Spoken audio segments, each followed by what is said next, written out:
c'est important, ça fait partie des êtres faibles, entre guillemets, pas faibles parce qu'ils sont faibles dans la nature, mais faibles parce qu'ils ne sont pas défendus dans nos parlements. Et étant donné que l'être humain a pris possession de cette terre et en a aujourd'hui la responsabilité, il nous appartient aussi de protéger ces êtres plus faibles qui sont en danger de disparition pour beaucoup et qui, pour d'autres, sont des compagnons de vie. Je pense bien sûr aux animaux domestiques, mais à d'autres aussi, qui nous accompagnent dans notre vie et qui font de cette vie qu'elle mérite d'être vécue. Donc oui, on doit les défendre. Oui, il y a un décalage, c'est aussi parce qu'au moment où on légifère sur certaines limitations ou sur certaines protections des animaux, on a des lobbies économiques qui viennent contrer finalement ces velléités. Il y a aussi bien sûr toute la question d'accorder des droits juridiques aux animaux et à la nature en général. Et ça effectivement fait aujourd'hui débat. Ce n'est pas encore un grand débat parlementaire, ça fait plus débat dans la société. Mais nous on en discute dans notre parti effectivement et c'est un sujet qui viendra un jour, je pense aussi au Parlement. Il y a à l'intérieur du parti des débats, effectivement des débats éthiques, des débats de société que nous devons avoir.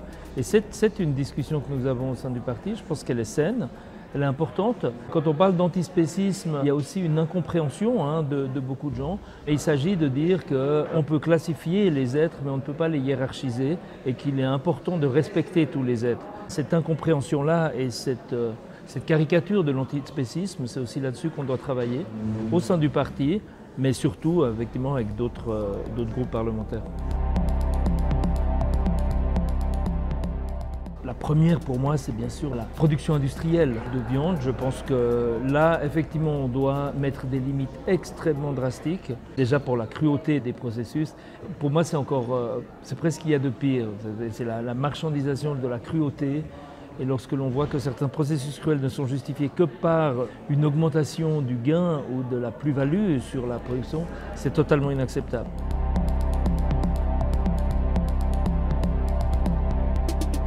Absolument, d'ailleurs mes collègues dans la commission santé, Léonore Porchet et d'autres, ont fait des propositions au sens. Et bien sûr, je les soutiens pleinement et je pense que c'est par là qu'il faut passer. C'est la même chose avec l'énergie fossile et les énergies renouvelables. Vous savez, il faut montrer que le problème n'est pas seulement qu'on ne subventionne pas assez les nouvelles technologies, c'est qu'on subventionne les anciennes. Et moi, je suis bien sûr pour qu'on subventionne massivement les recherches alternatives. Par rapport aux podémies, le problème qui est aujourd'hui numéro un, c'est la préservation d'espaces sauvages et d'espaces de biodiversité et d'écosystèmes. J'ai déposé des interpellations sur la préservation des océans avec des velléités de grands groupes miniers d'aller exploiter les grands fonds marins et les eaux internationales, des fonds qui sont préservés avec des écosystèmes qui n'ont pas bougé, certains depuis des milliers d'années. Et puis il y a la consommation de viande et la consommation de poissons et la surpêche, la surconsommation de viande, où effectivement il y a très peu qui est fait de la part de nos autorités.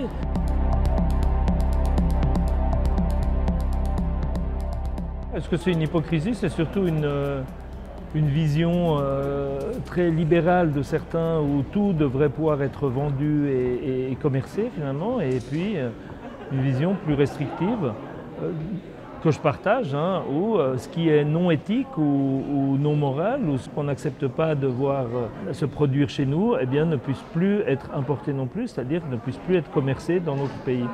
Et je pense que là, on doit être cohérent.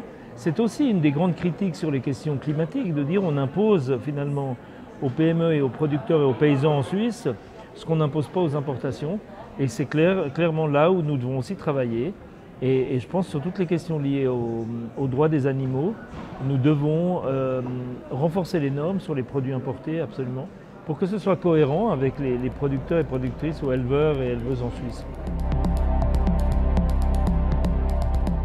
Je suis pour défendre les lanceuses et les lanceurs d'alerte. À partir du moment où ils dénoncent des choses graves.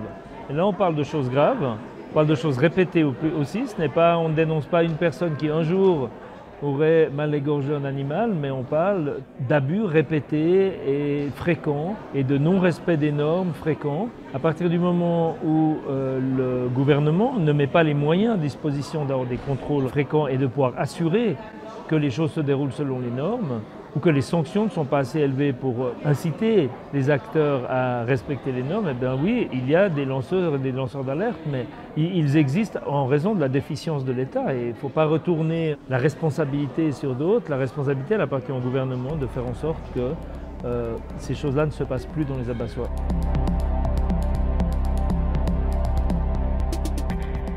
Ça montre aussi le besoin de réformes assez larges de notre armée, mais de notre défense nationale aussi, et des préoccupations et des priorités de notre défense nationale. On l'a traité dans les discussions sur l'achat des avions de combat, qui sont inutiles et qui ne répondent pas aux enjeux du XXIe siècle. Eh bien, il en va de même de la surveillance, qui devrait se concentrer sur les vrais risques pour la nation, et pas effectivement des organisations qui ne sont pas des organisations terroristes, mais des organisations de défense, soit des animaux ou des droits humains. Et je pense que ça discrédite totalement nos services de renseignement aussi, s'ils ont du temps à passer sur ces questions.